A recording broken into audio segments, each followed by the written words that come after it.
नमस्ते बच्चों, स्वागत है आप सभी का हमारे चैनल पर। हम क्लास 7 इंग्लिश के यूनिट 5 इस मज़ेदार कहानी को समझेंगे और बढ़िया से समझने की कोशिश करेंगे। इसके बाद जो नेक्स्ट वीडियो रहेगा वह क्वेश्चन आंसर का रहेगा। तो इस वीडियो को देखिए, बड़ा ही मज़ेदार कहानी है। इस वीडियो में आपको इस कहानी के बारे में समझ आएगा। चैप्टर का नाम है अंकल पोजर हैंग्स ए पिक्चर। ये अंकल पोजर हैं और वे एक तस्वीर को टांगते हैं दीवार पर, और यहाँ पर देख रहे हैं कितने इनके हेल्प में लगे हुए हैं। तो इनका मज़ेदार कहानी इस वीडियो में जानेंगे। और यह जो चैप्टर है अंकल पोजर हैंग्स ए पिक्चर, तो इस कहानी के जो लेखक हैं इनके बारे में बताना चाहेंगे। कहानी के लेखक हैं जेरोम के जेरोम, है ना। देखिए यहाँ पर है जेरोम के जेरोम, ये कहानी के लेखक हैं। और इस महान लेखक का जन्म 2 मई 1859 ईस्वी को और इनका मृत्यु 14 जून 1927 ईस्वी को हुआ। वे एक अंग्रेजी लेखक थे जो अपनी हास्य रचना 3 मैन इन या बोट, यहाँ देखिए 3 मैन इन ए बोट, है ना, के लिए वे फेमस थे। ठीक है, तो इस तरह से वे अनेक प्रकार के कहानी लिखे हैं, उपन्यास लिखे हैं, नाटक लिखे हैं, निबंध लिखे हैं। तो इनके द्वारा लिखा गया अंकल पोजर हैंग्स ए पिक्चर को जानेंगे। चलिए हमारे चैनल पर बने रहें। चलिए आइए एक एक करके शुरुआत करते हैं। थोड़ा वीडियो लंबा हो सकता है, लेकिन इस कहानी को बढ़िया से समझना है। देखिए यहाँ पर कह रहा है कि आपने यह कहावत सुनी होगी। कौन सी कहावत है? छोटी दिमाग खतरनाक होती है, अधूरा दिमाग खतरनाक होती है। ये कहानी आपने सुना होगा, है ना। अधजल गगरी छलकत जाए, ये कहानी आपने सुना होगा। बात सही है। एक गगरी में, एक घड़ा में आधा पानी हो, कम पानी हो, और उसको हम लेकर चलेंगे तो छलकते जाएगा। उसी तरह से जिसके पास अधूरा ज्ञान है वह बहुत बोलेगा, अपने आप को ज्ञानवान से कम नहीं समझेगा।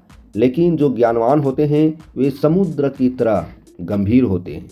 ठीक है, तो कुछ लोग किसी काम को कोशिश में अफरा तफरी मचा देते हैं।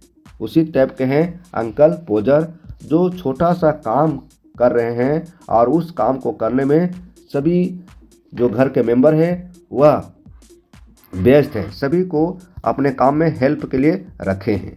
चलिए इसी को बढ़िया से समझते हैं और जानते हैं, है ना। देखिए, read and enjoy the story. आइए इस कहानी को पढ़िए और आनंद लीजिए, है ना। जैसा कि आप चित्र में देख रहे हैं, ये है अंकल पोजर। इनके हाथ में हथौड़ी है ना। और देखिए इनके हेल्प में कितने लोग खड़े हैं। ठीक है, ये हथौड़ी गिर जाता है और लास्ट में इनका हेड में भी चोट आ जाता है। मज़ेदार कहानी है। तो आइए इस कहानी को समझते हैं, इस कहानी को बढ़िया से जानते हैं। आप अपने लाइफ में, अपने घर में इस तरह का कोलाहल कभी नहीं देखे होंगे जिस तरह के यहाँ पर कोलाहल मची हुई है। अंकल पोजर अपने घर में इस तरह के कोलाहल मचा दिए हैं कि कहना नहीं। तो आप अपने घर में इस तरह के कोलाहल नहीं देखे होंगे। कोलाहल का मतलब क्या हुआ? सभी लोग परेशान हैं।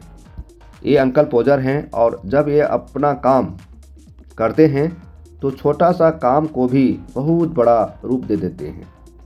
एक फ़ोटो फ्रेम मेकर के यहाँ से आता है। एक फ़ोटो फ्रेम, जो फ़ोटो फ्रेम मेकर होता है वहाँ से आता है। डाइनिंग रूम में टंगने का इंतज़ार करता है। मतलब फ़ोटो फ्रेम जो है वो डाइनिंग रूम में पड़ा रहता है, वह टंगने का इंतज़ार करता है कि कब मुझे टांगा जाए। और आंट पोजर पूछती है अंकल पोजर से कि ये ऐसे ही पड़ा रहेगा। तो अंकल पोजर कहते हैं, ओह मेरे ऊपर इस काम को छोड़ दो, तुम इधर उधर कुछ नहीं बोलो, है ना। हम इसे संभाल लेंगे, हम इसे टांग लेंगे कि मुझे कहाँ टांगनी है। ठीक है, तुम इसकी चिंता नहीं करो, मैं सारा काम खुद कर लूँगा। और फिर अपना कोट उतारते हैं। कौन कोट उतारते हैं? अंकल पोजर। देखिए ये अंकल पोजर काम करने के लिए रेडी होते हैं, फ़ोटो फ्रेम को दीवार पर टांगने के लिए रेडी होते हैं। तो काम करने में गर्मी आती है, अपना कोट को उतार लेते हैं और फिर शुरू हो जाते हैं काम में। वे एक लड़की को 6 पेनी को 2 इंच की कांटियाँ के लिए बाहर भेजा। कौन? अंकल पोजर। अंकल पोजर है, वह 2 इंच के कांटियों के लिए क्या करते हैं? भेजते हैं, है ना? क्या करते हैं? भेजते हैं। नेल मीन्स क्या होता है? कांटी। तो 2 इंच के कांटे के लिए भेजते हैं। कौन भेजते हैं? अंकल पोजर। एक लड़का को भी उसके पीछे भेजते हैं। उस लड़की के पीछे एक लड़का को भी भेजते हैं। क्यों भेजते हैं? यह बताने के लिए कि किस साइज की कांटी लेनी है। वह लड़की शायद समझदार नहीं होगी, है ना, भूल जाती होगी, इसलिए उसके पीछे एक लड़का को भेजा जाता है उसे जानकारी देने के लिए कि इस साइज का कांटी लेनी है। इस तरह से अंकल पोजर सारे लोगों को धीरे धीरे काम में लगा देते हैं। जितने भी घर में सदस्य हैं सभी सदस्यों को काम में लगा देते हैं। पहला क्या किए कि एक लड़की को भेजे कांटे लाने के लिए, उसके पीछे एक लड़का को भेजा बताने के लिए। अब 9 तुम जाओ हथौड़ा लाकर दो, है ना।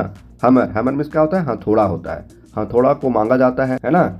वे चिल्लाकर बोलते हैं टॉम तुम मेरा रूल लाओ, है ना। क्या लाओ? रूल लाओ। रूल क्या होता है?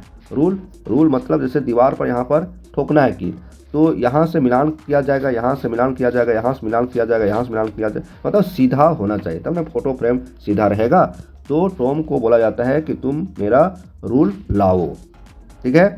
और मुझे सीढ़ी की ज़रूरत भी पड़ेगी। Step ladder. स्टेप लेडर क्या होता है कि यह एक ऐसी सीढ़ी होती है जो दीवार से टच नहीं रहता है, वह सेल्फ खड़ा रहता है, ठीक है। स्टेप लेडर कहलाता है। आप देखे होंगे जब घर में पंखा सेट होता है, बिजली मिस्त्री काम करता है, तो वे अपने साथ स्टेप लेडर लेकर आते हैं। जिम तुम बिस्तर गोगल्स के पास दौड़कर जाओ। पहले देखिए यहाँ पर जिम, एक लड़का का नाम है जिम, है ना। गोगल्स के पास उसे भेजता है। देखिए जिम कौन कौन हो गया, देख रहे हैं ना। एक लड़का था टॉम, एक लड़की थी 6 पेनी, एक लड़का उसके पीछे भेजा गया टॉम को। तो जिम को गोगल के पास दौड़कर भेजा जाता है। उनसे मेरी ओर से शुभकामना कहना, है ना। जिम को कहा जाता है कि जाओ तुम मिस्टर गोगल्स के पास और मेरे तरफ से शुभकामना कहना, ठीक है। और बोलना आशा है कि उसका पैर पहले से अच्छी हालत में होगा। उसका पैर पहले डैमेज था, अब अच्छी हालत में होगा, मुझे उम्मीद है। क्या वे अपना स्पिरिट लेवल कुछ समय के लिए उधार देंगे? उनसे कहना कि क्या वे मुझे स्पिरिट लेवल कुछ समय के लिए उधार देंगे। और मारिया तुम कहीं मत जाना। मारिया भी एक लड़की है ना। मारिया को बोला जा रहा है कि तुम कहीं मत जाना क्योंकि तुम्हें यहाँ ज़रूरत पड़ेगा। मतलब तुम कहीं मत जाना क्योंकि सीढ़ी पकड़नी पड़ती है, हथौड़ा कभी देना पड़ेगा, तो इसलिए तुम यहीं रहना। और जब वह लड़की वापस आएगी तो फिर से बाहर भेजना होगा। मतलब जो लड़की कांटे लाने गई है ना, तो वह लड़की जब वापस आएगी तो फिर से भेजना होगा। टॉम, है ना। टॉम को क्या कहा जा रहा है कि तुम इधर आओ, मेरे हाथ में तस्वीर पकड़ाओ। अब देखिए, अब नेक्स्ट पैराग्राफ यहाँ पर है, इसको देखेंगे कि एंड और, है ना। जब वो उन्हें तस्वीर दिया, किन्हें तस्वीर दिया गया? अंकल पोजर को दीवार पर टांगने के लिए, है ना। तस्वीर को उठाया गया, ठीक है, और गिरा दिया गया। देखिए जैसे तस्वीर को दिया गया, तस्वीर अंकल पोजर बढ़िया से पकड़े नहीं और तस्वीर गिर जाती है और वह तस्वीर अपने फ्रेम से बाहर आ गई, है ना। जब वह तस्वीर गिरती है तो अपने फ्रेम से बाहर आ जाती है, मतलब ग्लास टूट जाती है। वे अपने ग्लास को बचाने का प्रयास बहुत किया और अपने आप को चोटिल भी कर लिए। हाथ में चोट आया, अंगुली में चोट आया, तो जब चोट आया, खून आया, तो उसको पोंछने के लिए रुमाल चाहिए, है ना। उसको पोंछने के लिए क्या चाहिए? रुमाल चाहिए, ठीक है। और रुमाल कहाँ था? रुमाल था कोट में। रुमाल कहाँ था? कोट के पॉकेट में। अब लोग ढूंढने लगे कोट किधर है, कोट किधर है। किसी को पता नहीं कि कोट अंकल पोजर कहाँ रखे हैं, है ना। इस तरह से पूरे घर के लोग उनके कोट की तलाशी में लग गए। सभी लोग, है ना, टॉम हो, मारिया हो, है ना, जिम हो, जितने भी लोग हैं सभी लोग अंकल पोजर के कोट के खोज में लग गए, लेकिन किन्हीं को नहीं मिला। इस तरह से अंकल पोजर गुस्सा हो जाते हैं। वे कहते हैं कि तुम लोग से कुछ नहीं मिलेगा। रूम के चारों कोनों में खोज रहा था लेकिन मिला नहीं। कोई बात नहीं, हाथ में चोट तो लग ही गया है, लेकिन उस रुमाल से उसे पोंछा जाएगा, कपड़ा बांधा जाएगा, है ना। अब इस पैराग्राफ को देखते हैं। देखिए, वे लोगों से पूछते हैं, तुम लोगों से कुछ नहीं होगा। ऐसा हम अपने जीवन में कभी नहीं देखा कि तुम लोग बेकार के 6 सदस्य हो। तुम सारे 6 के 6 सदस्य हो और एक कोट को नहीं ढूंढ सकते हो। इसे खोलकर रखे हुए अभी 5 मिनट भी नहीं हुआ है ना। कोट को खोलकर रखे हुए अभी 5 मिनट भी नहीं हुआ है और वह गायब हो गया। तुम लोग तो कोट नहीं खोज पाते हो, गजब है ना। इस तरह से अंकल पोजर सभी को डांटते हैं। अब देखिए आगे, यहाँ देखते हैं, है ना। गुस्सा कर अंकल पोजर कहते हैं कि तुम लोग खोजना छोड़ो, हम खोज लेंगे, है ना। मैं खुद ही खोज लूँगा। अंकल पोजर कहते हैं कि जो हम तुम लोगों से उम्मीद करेंगे कोट ढूंढने के लिए, उससे अच्छा है कि हम बिल्ली से कुछ कहें तो बिल्ली हमारे बात को सुनेगी और हमारे काम को कर लेगी। देखिए, है ना, लोगों को किस तरह से ताने दिया जा रहा है। अंकल पोजर ने लोगों को किस तरह से ताने दे रहे हैं, ठीक है। आधा घंटा बीत गया, है ना, हाफ एन आवर, आधा घंटा बीत गया उसके अंगुली को बांधने में। फिर एक नया शीशा लाया गया, फिर बाजार से नया शीशा लाया गया, है ना, फिर लगाया गया, फिर सारे औजार एक जगह किया गया, जो सीढ़ी था उसको लाया गया। फिर से काम शुरू करते हैं, है ना, फिर से काम की शुरुआत होती है और सभी के सहयोग से सारे लोग, अंकल पोजर के सहयोग में सारे लोग खड़े हो जाते हैं। और किस तरह से खड़े होते हैं? एक अर्धवृत्ताकार के रूप में। एक अर्धवृत्ताकार, यहाँ देखिए, एक अर्धवृत्ताकार, यहाँ देखिए, एक अर्धवृत्ताकार। ऐसा लग रहा है कि एक अर्धवृत्ताकार के रूप में सभी लोग खड़े हैं अंकल पोजर की सेवा में, सहायता में, ठीक है। अंकल पोजर की सहायता में सभी लोग खड़े हैं। 2 लोग कुर्सी पकड़ते हैं और तीसरा व्यक्ति उन्हें ऊपर चढ़ाने में मदद करता है। 2 लोग जो हैं वे कुर्सी पकड़ते हैं और तीसरा व्यक्ति क्या करते हैं? अंकल पोजर को ऊपर चढ़ाने में मदद करते हैं। और चौथा आदमी हाथ में कांटी देता है। चौथा आदमी क्या करता है? हाथ में कांटी देता है। किनको? अंकल पोजर को, ठीक है। अंकल पोजर को हाथ में कांटी देता है। 5वां व्यक्ति हाथ में हथौड़ा देता है। देखिए, 5th would pass him up the hammer and he would take hold of the nail and drop it. 5वां व्यक्ति हाथ में हथौड़ा देता है, वे कांटी लेते हैं और फिर क्या हो जाता है? गिर जाता है और पीड़ित आवाज में बोलते हैं, लो अब कांटी भी गिर गई। मतलब समझिए, हाथ से कांटी गिर गई। किनके हाथ से? अंकल पोजर के हाथ से, है ना। अब अंकल पोजर ऐसा स्वर में बोल रहे हैं कि कहना नहीं, लो अब कांटी भी गिर गई। अब घुटने के बल कांटी के लिए झुकना पड़ेगा, है ना, क्योंकि जब तक झुकेंगे नहीं कांटी उठेगा नहीं। लोगों से मांगते हैं और कहते हैं, जल्दी दोगे कि पूरी शाम यहीं पर खड़ा रहना पड़ेगा। देखिए, है ना, डांट कर बोलते हैं, जल्दी दो, जल्दी दोगे कि पूरी शाम यहीं पर खड़ा रहना पड़ेगा। अंत में कांटी मिल गई, है ना, कांटी मिल जाती है, तब तक उनका हथौड़ा खो जाता है। लो, अब हथौड़ा खो गया। अब किधर गया हथौड़ा? खोजिए अंकल पोजर। अब हथौड़ा किधर रखें? अब खोजेंगे। सभी सदस्य परेशान होंगे, है ना, कि किधर हथौड़ा गया, किधर हथौड़ा गया। द हैमर, हथौड़ा कहाँ चला गया, है ना। उसने, देखिए हम बढ़िया से समझा रहे हैं, समझिए, ठीक है। उसने कहाँ रख दिया वो हथौड़ा, है ना। बोल रहे कि कहाँ रख दिया, अभी तो यहीं था, कहाँ चला गया, ठीक है। उसने कहाँ रख दिया वो हथौड़ा? तुम 7 लोग दूरी बनाए खड़े हो और तुम सबको पता नहीं कि हमारा हथौड़ा किधर गया। देखो, टोटल आदमी कितने थे? 7 थे। कितने थे? 7। टोटल लोग कितने थे?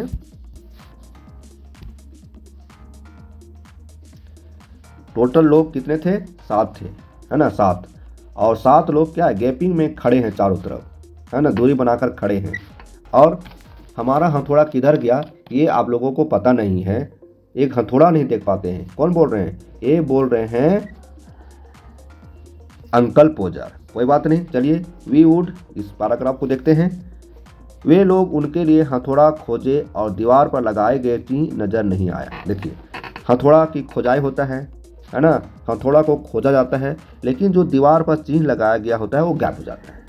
लोगों के नज़र से हट जाता है। कहाँ चला गया, अब कांटी ठोकना है तो कहाँ कांटी ठोके, ये बात अब लोगों में समझ में नहीं आ रहा है। सभी लोग एक एक करके चेयर पर चढ़ते हैं। सभी लोग, जितने लोग थे 7 लोग, सभी लोग एक एक करके चेयर पर चढ़ते हैं।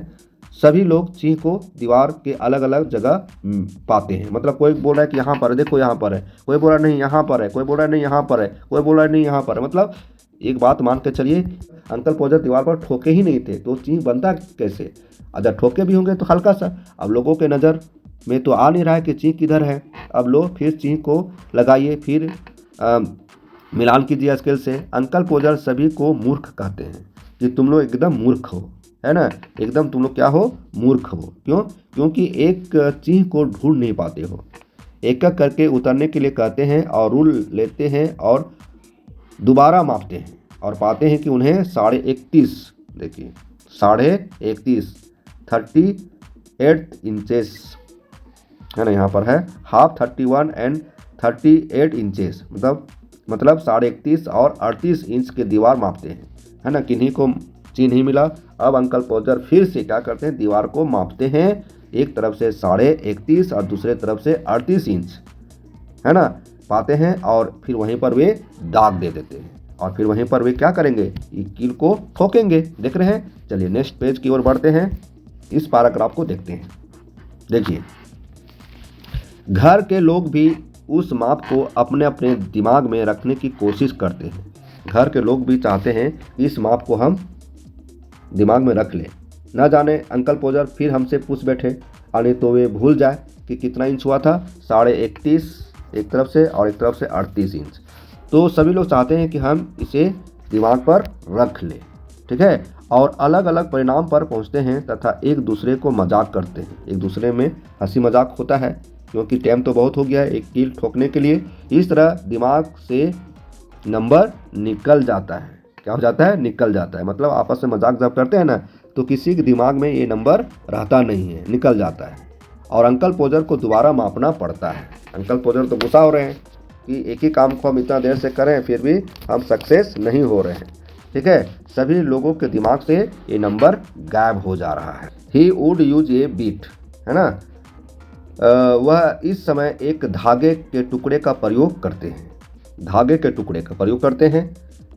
इस महत्वपूर्ण क्षण में ये अज्ञानी बुजुर्ग चेयर पर 45.5 डिग्री के 45.5 डिग्री मतलब 45 डिग्री के एंगल पर झुकते हैं और अपनी पहुंच के 3 इंच दूरी पर पहुंचने की कोशिश कर रहे होते हैं। इस तरह से धागा फिसल गया और पियानो के ऊपर गिर गए। देखिए, धागा फिसल जाता है और जो अंकल पोजर है वे नीचे गिर जाते हैं और जहाँ पर नीचे गिरते हैं वहाँ पर क्या होते हैं, पियानो होते हैं। पियानो क्या होता है, पियानो बजाने वाला। और जैसे ही वो पियानो से टकराते हैं, है ना, टकराहट की जो आवाज़ होती है वह बहुत ही सुंदर होती है। और आंटी मारिया बोलती है, यहाँ बच्चों के चारों ओर खड़ा ऐसी भाषा नहीं सुनने, है ना, ऐसी भाषा नहीं सुनने देगी। देखिए, अब देखिए आगे आता है। आगे यहाँ देखिए, आखिर अंकल पोजर को एक चीह निशान फिर से मिल गया। अंकल पोजर को निशान मिल गया और बाएं हाथ से निशान लगाए और दाहिना हाथ से हथौड़ा पकड़े। देखिए, बाएं हाथ से क्या कर रहे हैं, निशान लगा रहे हैं और दाहिना हाथ से हथौड़ा का प्रहार कर रहे हैं, मतलब कील पर ठोक रहे हैं, है ना। और क्या होता है, मतलब इस तरह से प्रहार करते हैं, हथौड़ा इस तरह से चलाते हैं अंकल पोजर कि हथौड़ा की चोट कहाँ लग जाती है, अंगूठे पर। बताइए, अंगूठे पर चोट लग गया और इस तरह से क्या हो जाता है और कील गिर जाता है। किसी एक के पैर अंगुली पर वे क्या होता है, कील गिर जाता है, ठीक है। गौर से देखते हुए बोली, इस बार अंकल पोजर दीवार पर कांटी ठोकने जा रहे थे तो आंट पोजर को उम्मीद थी कि वे उन्हें बता देते ताकि वे अपनी माँ के पास जाने और एक सप्ताह बिताने की व्यवस्था कर लेते। अंकल पोजर से उब जाती है आंटी और वे कहती है अपने आप में, यदि अंकल पोजर को कांटी ही ठोकना था और इतना परेशानी के साथ कांटी ठोकना था तो मुझे बता दिया जाता पहले से। हम एक सप्ताह के लिए अपने माँ के घर चले जाते, एक सप्ताह के बाद हम आते यहाँ पर, है ना। इतना परेशानी में क्यों रहते, एक कांटी ठोकने में इतना ड्रामा हो रहा है कि कहना नहीं, ठीक है। चलिए, नाटक है तो ड्रामा होगा ही। जब ये काम किया जा रहा था तो अंकल पोजर बोले, ओह तुम महिलाएं हर बात पर इतना हंगामा करती हो। अंकल पोजर क्या बोलते हैं कि काम कुछ भी हो, हंगामा करना जरूरी है।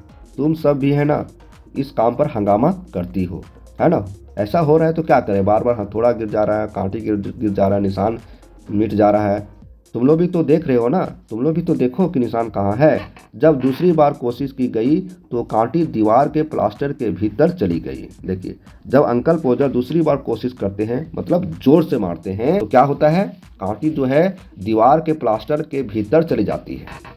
हाँ, इतना जोर से हथौड़ा मारते हैं, साथ में आधा हथौड़ा भी चला गया, मतलब दीवार के उस पार आधा हथौड़ा भी चला गया। बताइए कितना जोर से वार हुआ होगा, कितना बार वार हुआ होगा। वे दीवार पर इतनी जोर से गिरे कि उनकी नाक चपटी हो गई, है ना। स्वाभाविक है, जब हाथ आगे बढ़ेगा, हथौड़ा अंदर घुसेगा तो अनबैलेंस हो जाएगा आदमी, और अनबैलेंस होने के बाद सर जो है, नाक जो है दीवार से टक्कर होगा तो नाक तो चोटिल होगा ही। तो अंकल पोजर का नाक क्या हो जाता है, चोटिल हो जाता है। क्या हो जाता है, चोटिल हो जाता है। ठीक है। फिर घर के लोगों को दोबारा रूल और धागा खोजना पड़ा और एक नया छेद बनाया गया। आधी रात को फोटो लगाया गया, है ना।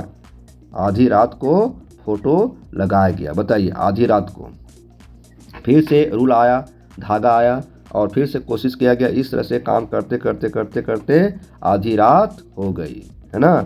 आधी रात हो गई, ठीक है। बहुत टेढ़ी मेढ़ी और या सुरक्षित तरीके से इसी तरह से काम हो गया। सभी लोग थक चुके थे, लेकिन अंकल पोजर थके हुए नहीं थे। सभी लोग थके थे, है ना, लेकिन अंकल पोजर नहीं थके थे। अब देखिए लास्ट है, देयर यू आर, वहाँ तुम सब देखो। कुर्सी से उतरते हुए वे नौकरानी के पैरों को घायल कर दी। देखिए अब लास्ट में क्या होता है, अंकल पोजर उतरते हैं टेबल से और जैसे ही पैर नीचे रखते हैं तो पैर वहाँ रहता है नौकरानी का, है ना। 4 ओमेन, देखिए यहाँ पर 4 ओमेन मतलब क्या होता है, दैनिक मजदूरी पर काम करने वाली, मतलब रोज के हिसाब से काम करने वाली को 4 ओमेन कहते हैं। तो अंकल पोजर जैसे ही पैर ज़मीन पर रखना चाहते हैं तो 4 ओमेन का वहाँ पर पहले से, मतलब नौकरानी का पैर पहले से था, तो उस नौकरानी के पैर पर अपना पैर जाके रखते हैं, जिससे नौकरानी का पैर क्या हो जाता है, घायल हो जाता है। अपने गड़बड़ काम को सर्वे करते हैं और गर्व महसूस करते हैं कि हम बहुत बड़ा काम कर दिए हैं। इस तरह से ये चैप्टर को जानें, इस कहानी को पढ़ें, है ना। बड़ा मज़ेदार कहानी था, अंकल पोजर के बारे में जानें और उसके घर के जितने भी सदस्य थे सभी लोग उनके काम में हाथ बटाएं, है ना। और बार बार हथौड़ा गिर जा रहा है, कांटी गिर जा रहा है, धागा इधर उधर हो जा रहा है। तो इस तरह से बड़ा ही मज़ेदार कहानी था। नेक्स्ट वीडियो में इस प्रश्न का उत्तर को हम जानेंगे। फिर मिलते हैं नए वीडियो के साथ, तब तक हमारे चैनल पर बने रहें। और हाँ, आपसे हम उम्मीद करते हैं कि यदि आप हमारे चैनल को अभी तक सब्सक्राइब नहीं किए हैं तो ज़रूर कर लीजिएगा, प्लीज़।